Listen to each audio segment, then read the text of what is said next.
Well, good morning, everyone, and welcome to Park Grove. I'm Tyrone Roderick Williams, the CEO of Fresno Housing. I am so glad that you've joined us here today. Generally, when we are speaking to the press, it's about a groundbreaking, it's about a ribbon cutting, but today we're here to talk about a matter because we're at a critical crossroads. Our agency provides affordable housing options across Fresno County. We provide options for migrant workers, farm workers, veterans, seniors, those with disabilities, children aging out of foster care, and those who've been touched by the criminal justice system. And we provide opportunities for people who want a pathway and to experience the reality of home ownership. But at the heart of it all, most of what we are able to do and the funding that we're able to use comes primarily from Washington, D.C., federal funding. And so I'm here today to talk about the critical crisis that we're facing as it relates to our federal funding. The president on an annual basis proposes a budget. It is his version of the path that he would like for the country to take and for the Congress to approve. That's his budget. But then Congress has to get engaged, both the House and the Senate have to come up with their versions of their budgets and then reconcile the two and then get it passed by the president. I'm here today to talk about the incredible, critical impact that the current proposed budget from the president would have on residents in Fresno County. On Friday, May 2nd, the White House Office of Management and Budget released the president's fiscal year 2026 fiscal budget request. While this type of proposal is typically an early stage policy document with limited influence on the final budget enacted by Congress, there are some indications that Congress is taking these or his specific requests very seriously. In the past, it's not been unusual for the president's budget to have a number of variations when it comes to both the House and the Senate. In this administration, there seems to be more of an alignment between the House and the Senate Republicans to carry out the president's vision for this country and to adhere to his goals for this budget. The budget includes cuts to many programs. They're looking at totally restructuring how HUD works. It's called a realignment. And these realignments have two critical impacts. They impact people as well as money. I'm here today to just share with you the critical negative impacts that these budget adjustments would have on the residents here in Fresno County. Here are the key points. There's proposed a nearly 50% reduction in funding for housing choice voucher and public housing. 11,000 families in Fresno County have housing vouchers, better known in some communities as Section 8, that provides rental support each month. 11,000 families. The reduction at the 50% level could result in 5,500 households and almost 15,000 people losing their housing support, including children. The funding for operating our aging public housing would be cut in half, resulting in a lack of funds to maintain these properties. HUD for over a decade has been reducing its commitment to public housing.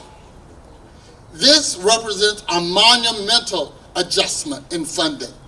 Fresno Housing manages public housing throughout the county, and we are strained to do that within the context of the resources that we have. A 50% reduction in public housing operating funds and funds to manage and keep repairs up to standards would be devastating to us, but not only to us.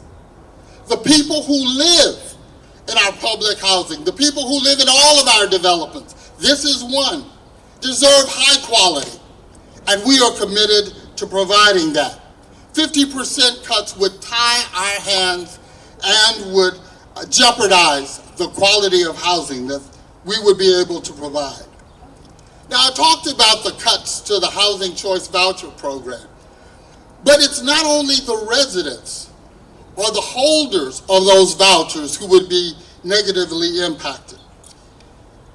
In addition to that, over 2,700 landlords across Fresno County would receive almost $12 million a month.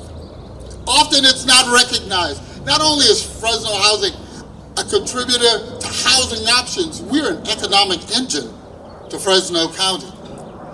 At $12 million a month, that's $144 million poured into the economy annually. And by looking at these cuts, we are potentially losing $72 million into our community. Not only does the cuts impact families, it contributes to displacement and expanding the numbers who fall into homelessness. Both in the city and the county, we've been looking at programs that help people get off the street, into shelters, into permanent supportive housing, on into permanent affordable housing. All of the work that's been done to touch those families and individuals over the last 5 to 6 years would be wiped away. We could end up tripling the number of individuals and families who experience homelessness. One of the things that I am very concerned about is that there are discussions about cutting budgets, and there seems to be no conversations about the impacts. It's almost like we'll cut the budget and then we'll figure out how to deal with the damage that comes from those cuts. We're here today as a call to action, that we've got to spread the word and ring the bell, shout the alarm. We've got to think about impacts first before we go into massive, severe, catastrophic budget cuts. Another aspect that's being proposed, it's not new, but the timeline is not reasonable. And that has to do with those who receive benefits from the Housing Choice Voucher should have a time limit. We know that there are individuals who are able-bodied and able to work, but don't. And there is a discussion, and there is an opportunity to have a reasonable, logical conversation about if you receive federal benefits, what option or obligation do you have as an individual based on receiving that benefit? For those who have housing choice vouchers, 2 years is not a reasonable amount of time. What we found is, from our research and what our data shows, is it takes the average family 5 to 10 years to move into self-sufficiency. And so there is a time and an opportunity to talk about limits, but 2 years is too short and is not a reasonable amount of time. What would happen in 2 years?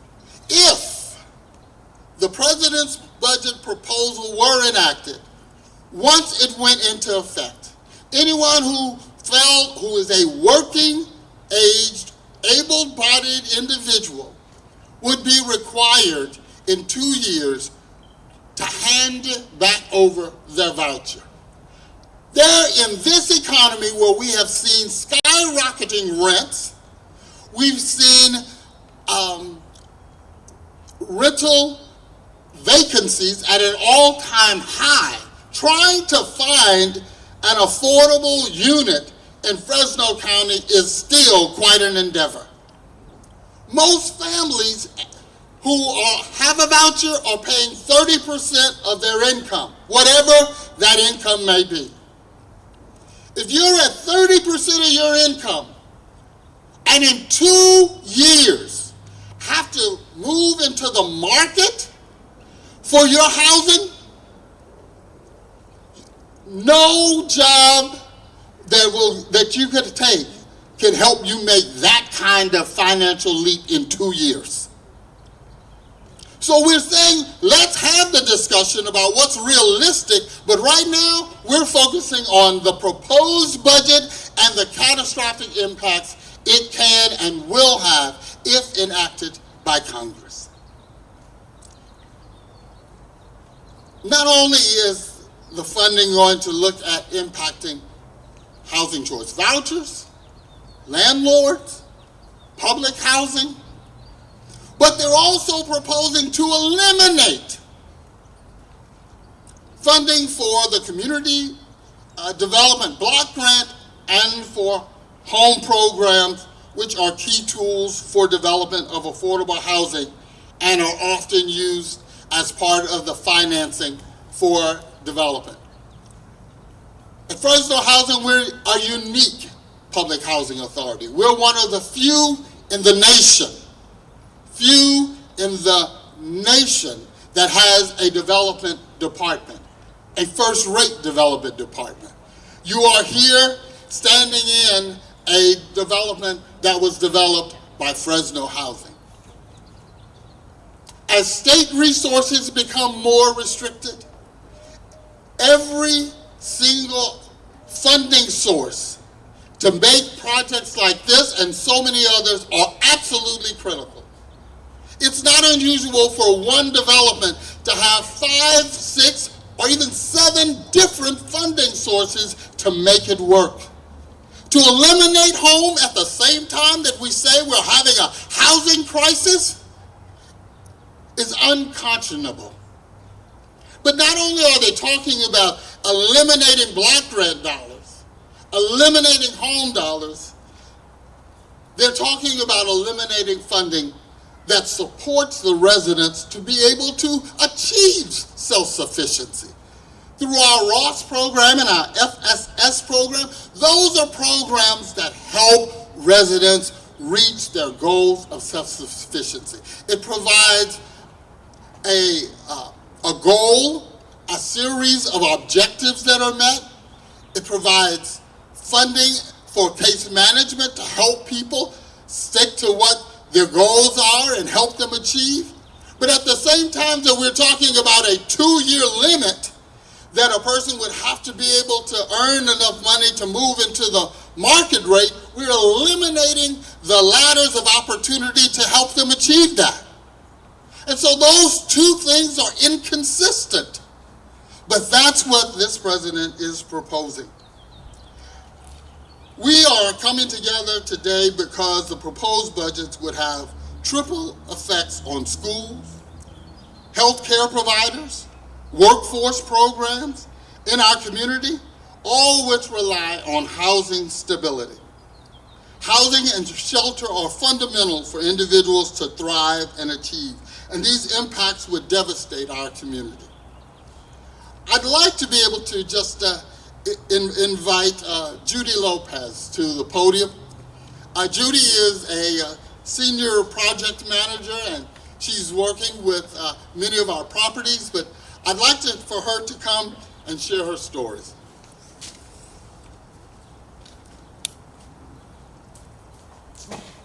Good morning, everyone. When we talk about affordable housing and Section 8 program, we're not just discussing numbers. We're talking about people, families, children, single parents struggling to keep a roof over their heads, hardworking families who fall through the cracks, children who, without a stable housing, lose the foundation they need to grow, learn, and thrive. With that being said, I want to share with you a success story. This is the story of Tim Mills. He's my tenant. Since February 1st, 2018, I get emotional, and a Section 8 recipient since January 24, 2019. He is a domestic violence survivor, father of 3 beautiful girls, a Fresno State graduate, and currently a Department of Social Services eligibility worker. He is a true success story. His success was through the endless support he has received through Section 8, CalWorks, and all of the other wonderful programs that we have to offer, and his eagerness to succeed. Section 8 is not a handout. It's hope, it's stability for the future of our communities and for a better tomorrow for all of these families. As a landlord, I also get to see we staff 190 essential workers, HVAC technicians, plumbers, electricians, general maintenance technicians, managers, leasing agents, all sorts of essential workers that are needed to keep these communities thriving, moving. When a tenant calls, hey, my toilet is clogged, we can send someone out immediately. Without them, without this funding, we will not be able to provide those 190 jobs, and we would not be able to house 429 families. We need these programs. Thank you.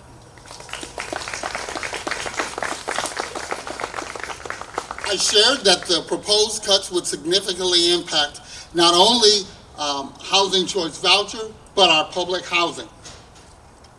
I'd like to invite Commissioner Sharon Williams to the podium. She's the chair of the City of Fresno's Housing Authority, and she's a resident of one of our properties. Commissioner Williams. Thank you. Before I start, y'all know I'm nervous, okay. There's a song that we sing in church that says there's a storm out over the ocean and it's moving this away. If your soul's not anchored in Jesus, you will surely drift away. So I will change it. I don't know what your faith is, but what I'm saying is a storm have already hit. We are living in the midst of turmoil. And on the face, they talked about it. So now let me put a face to the digit on a piece of paper. I, Sharon Williams, am the mother of 5.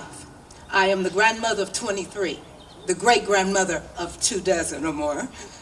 I, in my travels, walk with me if you could.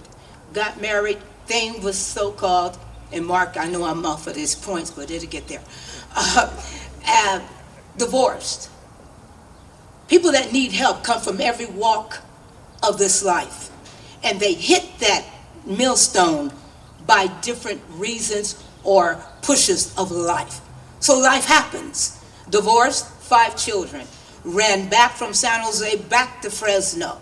If it had not been for the Housing Authority, and I can tell you where I lived, on Kern and Pato, in that corner section, 3-bedroom with 5 kids. If it had not happened, mentally I was stressed, I was challenged. My poor mama would have been subject for me back home with 5 more kids, and it wouldn't have worked. But because the Housing Authority looked at me and said, we need to help her, I got a 3-bedroom. Not only was I there for a while, but then I also heard the call of City College. And I was able to go to City College, earn an AA degree, transfer to Fresno Pacific College, and on the interim, end up working for Fresno County in juvenile hall. Things happen. Life happens. And a lot of people that are homeless had nothing to do with what happened to them. They were victims of circumstances. And because of the Housing Authority, they're able to find a place that they can go into a dwelling, mentally, physically, and financially rest for a season. because that's all it's going to take is a season. Ended up working at juvenile hall, 13 years, got injured, again, victim of circumstances, ended up without any income for 2 years. And again, had to go back into the Office of Housing Authority, and they heard me. And I ended up living in a one-bedroom on the corner of Maud and California. If it had not been for them, my devastation in my life experience would have taken me down a tunnel I would have not been able to recover from. This madness is going to give the face of homelessness a different face. Working people are going to be put out of their homes because of this madness. Now, I don't have to go through the facts. He already did the facts. Let me give you a face. Because of this madness and this insecurity that's going to wipe through our country, and since I'm in California, let's talk about it. Broken homes, unsecured shelter affects families. Families affect neighborhoods. Neighborhoods are the faces of a city. City, in its decay, affects a state and what it looks like and what it can do. So Fresno 1 is going to look real crazy if we sit here and allow this to happen. So he's talked to that. So let me talk to some other folks. Since I got the camera, I can do this, huh? For you, I'm talking to you. We cast our votes for you. You took a platform that said you would speak for us. So while you're at the state, while you're in the Senate, while you're in Washington, don't you forget the people you promised. And we are holding you responsible and accountable. Our voice counts. My vote counts. How dare you coward and take a knee on behalf of who? Because it sure ain't for your districts. It's not for your constituents. It's not for the families that trusted in you. You made a platform on our backs. You took a seat on our backs. You collected a paycheck on our backs. You getting popular on our backs. So we challenge you, whoever you are. You know who you are. In the state, in the Senate, in Sacramento, in City Hall. I don't care what seat you got. And if you were elected to it, you made some promises. We the people are who you promised. And we the people want you to be responsible, and we hold you accountable. So let me just tell you a little something. I'll be finished. When you become a commissioner, they put you through all kinds of changes. They do. You don't get paid. This is volunteer work. But one of the things they had me do, and I've taken several times, Mark, is called a class of ethics. Yeah, ethics. The whole, as far as I'm concerned, the bottom line and the fundamental truth in ethics says it might be legal, but it may not be ethical. It might be policy, but it might not be beneficiary. It might be your stance, but check this. That ethics class says that if you just remember to be truthful, to be fair, take the right course, make the right decision for the people you represent, may not make you popular in Washington, but it sure tell the people that voted and sent you there that you are a man and woman of integrity. And my vote was right because you're speaking for me. So if you get to the fork in the road and you look right and you look left and you want to cower out and go back and you don't know whether to push forward, do what it simply says. Mr., Miss, on behalf of the constituents that trusted you, it's simple. It ain't no rocket science. Do the right thing. Thank you.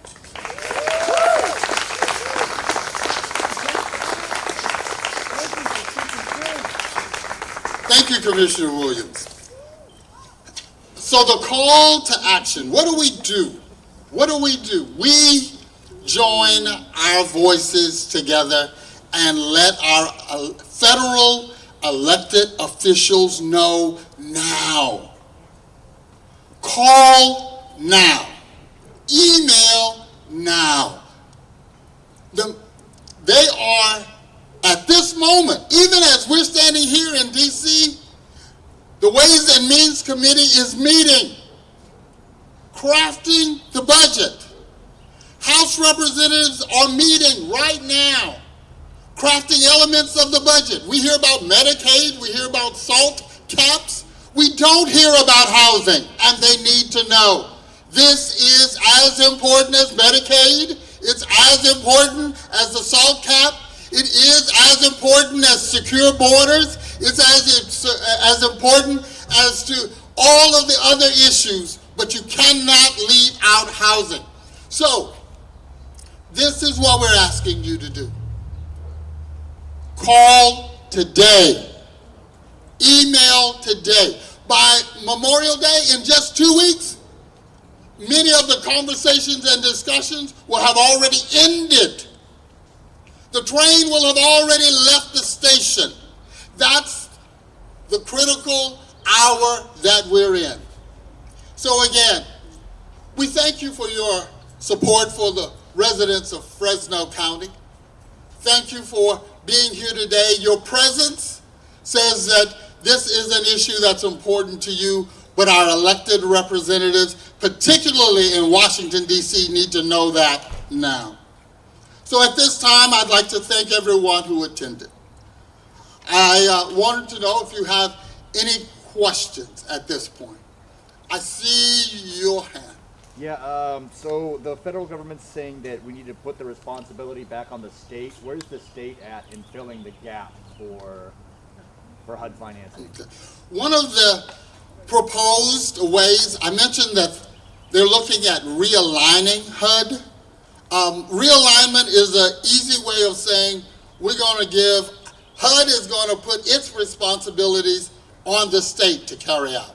So they're talking about whatever the funding amounts end up being, block granting that amount to the state, and then the state figure out how to parcel out the money. In the case of housing, HUD administers the Housing Choice Voucher program and provides funding for public housing. Under the proposal that would realign that, they would bundle all that together and send it to the state of California, which we just learned is about to have a $12 billion budget deficit, and the state would have to create the agency, the process, and how that block grant dollar funding would be disseminated across the entire state. Right now, Fresno Housing, we interact with HUD. If the block grant was implemented, we would be interacting with the state to figure out how much funding we get. Many states are not prepared. Not only is California not prepared, most states in the country are not prepared. They do not administer rental assistance programs. There's no infrastructure to even support that because they're not doing it. So that would be detrimental to their operations. And it would delay how funding actually gets to the agencies that have to serve the residents. How long do you think that process would take to create that infrastructure? Well, it's just a conjecture, but what I've seen is that governmental administrations don't move quickly. So it could take 2 to 3 years to have a program that works effectively if a state has the money to fund the administration of that particular program. And there's no guarantee, and really, on part of most states, no interest in taking that on. Des. Yes. Well, I came here, I was told, and asked to come and support, which we will, because that's what we're fighting for, is for housing permanent solutions and not temporary. But we're willing to fight with you guys, but I would like to ask if you guys are willing to stand beside us also and fight for us and ask the city and the county to stop the sweeps immediately, and for Fresno Housing Authority to stop all mass evictions happening right now. Today, people are being evicted out of some of the property, and because we are possibly not going to have enough funding for outreach, I'm asking and begging for the Fresno Housing Authority to support us also the people that are part of your vouchers and your housing that you do have here, because we can't come and stand beside you without asking you to also in return. So we must stop the sweeps, we must stop the mass arrests, and we must stop the mass evictions. Are you willing to help us also? We're willing to stand beside you. I just want to know if you guys are willing to stop the mass evictions right now happening at your properties. Well, we're always concerned about anyone who is evicted. Our work has been to house people, not to unhouse people. But there are times that we've learned over the last 3 to 4 years that despite us helping thousands of individuals who have been homeless, who needed housing, there are times when evictions are required or necessary for the safe and operations of shelters and other housing situations. So mass evictions is not something that we want to support, but I do want to be clear, we are not saying that there are not times when it is quite appropriate and necessary for individuals to be evicted. But our commitment and our main vision and focus is how can we house people and keep them housed as long as we can. Well, if you keep us housed, then you guys will stay housed. Because of us, you guys have nice paychecks. If we lose the budget, you guys will end up where we're at. We have tents. We know how to survive. We can teach you. But we don't want to go there. We want to stand beside you guys and help you. But as advocates and as tenants of your guys' Fresno Housing Authority, we're scared too. We're terrified. It's about housing for us, not just losing a job right now. It's about housing. So if we fight to keep your paycheck coming in, then stand beside us and fight with our county and our city and stop the mass sweeps and the mass evictions right now. That's all we're asking. Well, thank you. Today, I hear you, Des. Today, we're called to action at the federal level. But we understand that all things start with local, and that our commitment is to continue to work with our advocates, the city and the county in the best way that we can. So where there is proof, I would say that getting assistance from those who can help and have professional skills, it's difficult for someone who's not skilled in that, may not know all the rules and regulations, to sometimes do that on their own. Well, after something just drops off the equipment report, where the problem is, it's still at the courthouse, and this is where these people are getting from the courthouse, and there's nothing that we can do, I think, pertaining to the courthouse and stuff. Well, I think what I'd like to do is just recommend that there is legal services that can assist in that matter too. If it's a legal matter and on record at a courthouse, or some times they can help with assisting that as well. Any particular questions related to our federal dilemma? Yes, ma'am. How soon, if the budget is passed, do you foresee these impacts? Is this going to be an instant shutoff to your office and to these vouchers? The question was how, if, and when, because they are going to pass the budget at some point. How long will it take for these cuts, whatever they may be, and realignments to happen? I don't have a crystal ball that I can't say for sure. I don't have an insider scoop. But again, this is a federal agency. I think that they would want to try to move as quickly as possible. Definitely within the next 2 years, we could see these alignments, if not before then, once the budget is approved. Now, there seems to be a little contention within the Republican Party on who agrees with what. So this budget approval process may be a little longer than we had anticipated. But I do believe at some point they're going to come in for a landing, and we will have to adjust how we serve the residents and how we operate our agency based on that. Yes, and then I see your hand. Can you talk about the current demand for HUD vouchers right now? Is it adequate, what we have now? The current demand for HUD vouchers far exceeds. We opened up our HUD voucher waiting list a couple of years ago, and I think we had 26,000 people sign up for a housing choice voucher. Right now, we have 11,000 that we have issued and that people are benefiting from. But there's 26,000 on a waiting list waiting for the opportunity to receive a voucher. If the voucher funding is cut, that those people who are waiting, that wait only gets much longer. It's already a considerable amount of time. We move through as fast as we can, but that would lengthen the time that an individual would have to wait.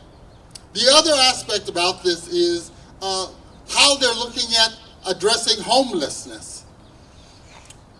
They are looking at combining the continuum of care with other programs and slashing that funding by 12%. So we already know, just like all the other programs, it's underfunded, severely underfunded for the need. But when you are reorganizing continuum of care or restructuring plus adding other funding sources and funding responsibilities to it, that is yet to be determined how that's going to play out and what's feasible and reasonable to expect continuums of cares to be able to do and how they will operate.